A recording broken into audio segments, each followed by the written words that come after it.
go. I'm never going to have a better call than this. Hello. Oh my gosh, I got You got picked. You cannot be a pushover. Nobody is going to respect you. We got to get going on that. Be comfortable when you're sick, stats creep. You're also stunting your life. I don't know if that was helpful.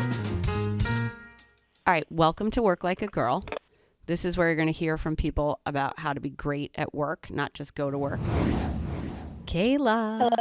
Oh, hi, Kayla. Hi. So what's your question, Kayla? My question is, I've been consuming Barstool for a long time. We're seeing tons of new great content people come in, right, and create their own brand. But how are you all controlling the overlap now of when you have publicity and Jordan Woodruff and KFC with 1 Minute Man and, right, everyone reporting on the same Kanye incident, for example, right? How are we making sure it doesn't cannibalize on each other, or what does that look like as more people get plugged into Barstool, but then all of a sudden I'm following 4 brands and they're all overlapping and covering the same content? Do you think they have all the same takes or no? Do you think they cover it in the same way? So it's hard, right? When you're scrolling to consume, I guess you want the news fast. So then if you get 4 different ones from different angles, when you follow 4 different brands, you might not have time to consume all of them, right? So then maybe that answers my question. You're going to narrow it down to whichever one you relate to most. So I've just been seeing it lately as a trend where we're, I guess and obviously Chicks in the Office is huge, right? We're covering a lot of the same pop culture content across the different brands. Yeah, no, totally. I think it's a really good question. I think that if you look at how Barstool started, right, there were Dave and Dan and, Feidelberg and K. Marco and KFC, and they did all talk about the same things, right? They'd all talked about sports, but they also talked about different things. They talked about Dave, would talk about life in Boston. Big Cat was talking about life in Chicago. KFC was talking about New York. K. Marco was on the blog. So one thing that's kind of interesting is Barstool's always kind of touched on the same things with different personalities. It just used to be guys and sports. And now it's guys and girls and sports and entertainment and news headlines and pretty much you name it, anything under the sun we talk about. And one thing that I think is interesting in your question is, ideally we should be doing different things in different formats with different personalities, and they should find their own audiences. So, maybe everybody likes 1 Minute Man, but you may really like Publicity's take on being a single girl in New York City. But I think the other thing is that I think that people treat women differently, that because we have multiple female shows talking about the same thing, it's just more competitive or more catty, and that shouldn't exist. And I actually disagree with that. I think that we've always had guys kind of busting balls and kind of talking all over the same things, but also talking about their own things. And that's the same with the girls, but the girls don't like it because they feel more territorial. What do you think about that? No, yeah. I think that makes a lot of sense. Especially as obviously we know what happened with the Mean Girl content versus non-content, right? All of this drama now that seems to be bubbling up. But that's the thing. I think people that weren't around for the old Barstool don't realize that drama has always been around. There's always been these threads of competitiveness or just internal, struggle that get brought to the surface. But now that it's female on female or brand on brand, that is female on female. It's harder. It's kind of like that women harder. Can't bust balls, which I hate to be crass, but I think that's kind of part of the problem. It's like everything I hate in the world, which is if you don't agree with me or you're kind of stepping on my shoes, you shouldn't exist. And I decidedly do not agree with that. But it's also like, all right, what do we need to do as women? Where it's like, you can have a lot of voices. There can be a lot of women in a company. There can be 2 brands that talk about kind of the same type of thing, So that's great. Thank you so much for calling, Mariah, and you have a great day today. Hi, Yvonne. How you doing? I'm good. How are you? I'm great. Where are you calling from? I'm in Cincinnati. I'm sorry about your Bengals.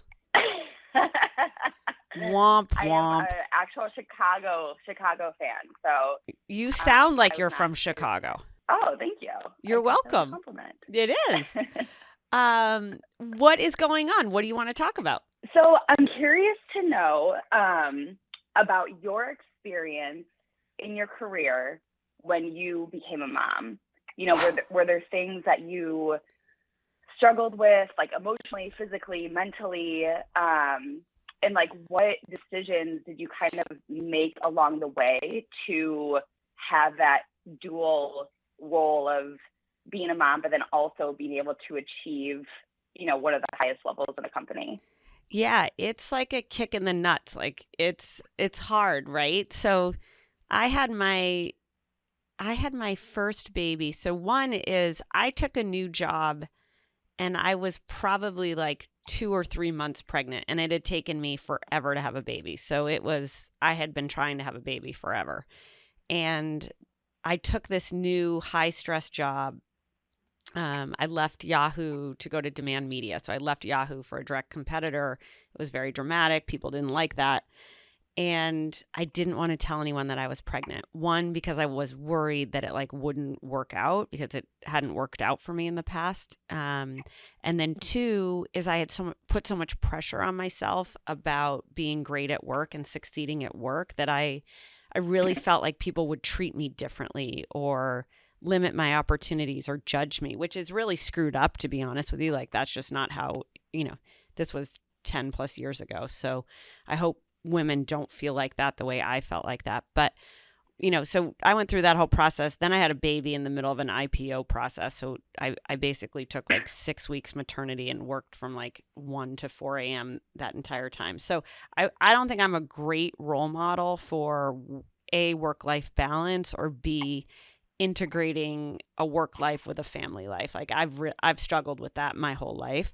But the thing I would say is that, your heart kind of walks out of your chest and walks into another person when you have a baby, and your whole world gets so small. It's so special. It's also really stressful. Your body isn't the same. Your hormones aren't the same. Your emotions aren't the same. Your time isn't the same. Your relationship with your partner isn't the same.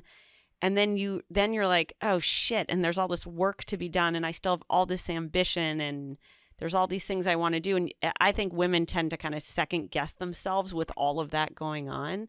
So I think that, my advice is you got to listen to yourself. You got to make time for yourself to get back to being right. Having a baby is a massive transition, probably the biggest transition a woman makes, right? You create something, you grow it, you have it, then you have it, and you're like, oh my God, where did I go in this whole thing? So my advice to you would be put yourself at the center and make sure that you're right. Like, are you eating right? Are you sleeping as much as you can? It's so exhausting having a baby. So like, are you sleeping as much as you can?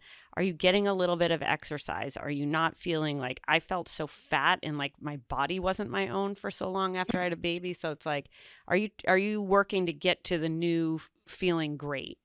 And then from a work perspective, I think it's all about setting boundaries, right? Like I always worked an hour plus from where I lived. So I always felt like when I got home, I really wanted to make like dinner and bath time, or I wanted a 2-hour chunk of time that I could invest in my baby.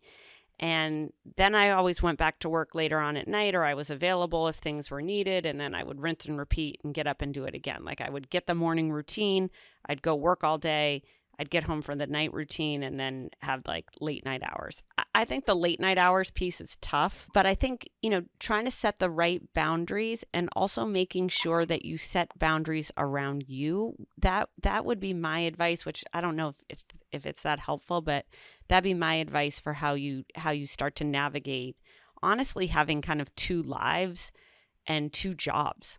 Yeah, I think it's a good reminder that you have to be right with yourself before you can be right with anyone else. It's such a struggle all the time when you're so career driven. I think the biggest thing is don't opt out. It's okay to feel like you're shitty everywhere for a while until you get your balance and you get your footing under you, but don't opt out. Like it's okay to not be at your best every moment in every scenario, but so long as you're committed to trying and you take pleasure in like the small victories every day, or the moments you have every day, whether it's for yourself, whether it's with your partner, or it's with your baby or it's at work, I think you'll get through it, and it will get easier over time. Mm-hmm. Yeah, I think that's what I'm taking away from this conversation is the don't opt out. I'll keep that with me. All right. I don't know if that was helpful, Yvonne, but I wish you all the best. Thank you, Erica. I appreciate your time. Okay, bye-bye.